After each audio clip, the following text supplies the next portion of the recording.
नमस्कार. सुगरण पूजामध्ये आपले खूप खूप स्वागत. बटाटा आता चटपटीत बनवून झाला. आता आपण मस्त असं मसालेदार चिकन सुक्का बघूयात. त्यासाठी लागणारे साहित्य: अर्धा किलो चिकन, 2 कांदे, 1 टोमॅटो, सुकं किंवा ओलं खोबरं, आलं लसूण, कोथिंबीर, तेल, तमालपत्र, हळद, गरम मसाला, लाल तिखट, जिरं मोहरी, मीठ आणि आलं लसूण पेस्ट.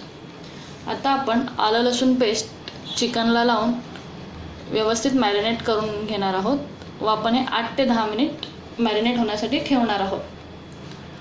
आता आपण कांदा, कोथिंबीर, खोबरं, टोमॅटो, आलं लसूण सर्व एकत्र पेस्ट करून घेऊयात.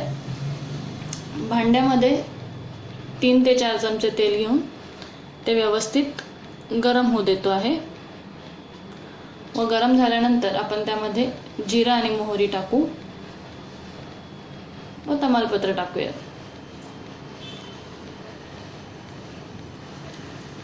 आता आपण यामध्ये जे आपण वाटण वाटून घेतले होते ते वाटण टाकूयात. हे सर्व वाटण आपल्याला परतवून घ्यायचे आहे त्या तेलामध्ये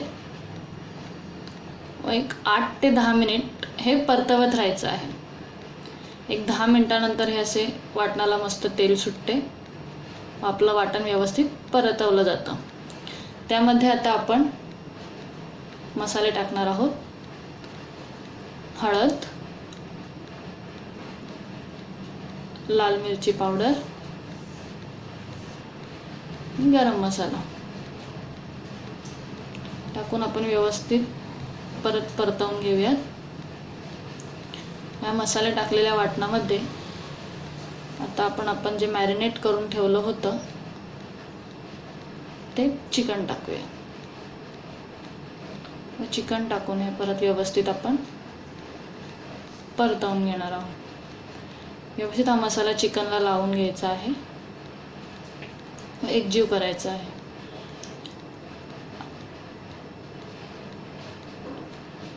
आता आपण यामध्ये मीठ टाकूया. मीठ टाकून हे व्यवस्थित चिकन आणि मसाला आपण एकत्र करून घेतला आहे आणि याला आपण वाफेवर शिजवणार आहोत. त्यासाठी पूर्ण भांडं व्यवस्थित बंद होईल, वाफ जाणार नाही असं त्यावर मी ताट ठेवलं आहे. तर त्यावर 1 ते 1.5 ग्लास पाणी टाकून घेतलं आहे. मग या वाफेवर आपण हे चिकन पूर्ण शिजू देणार आहोत. एक 20 ते 25 मिनिटात आपलं चिकन व्यवस्थित शिजतं. आपण बघूयात. असा मस्त मसालेदार आपलं चिकन सुक्का तयार झाला आहे. तो आपण बाउलमध्ये सर्व करून घेतला आहे. तुम्ही पण ही रेसिपी नक्की घरी ट्राय करून बघा. याची सविस्तर कृती डिस्क्रिप्शन बॉक्समध्ये खाली दिलेली आहे. आणि आमचा व्हिडिओ कसा वाटला हे आम्हाला नक्की कळवा. आमचा व्हिडिओ आवडल्यास लाईक करा, शेअर करा व सबस्क्राईब करायला विसरू नका. धन्यवाद.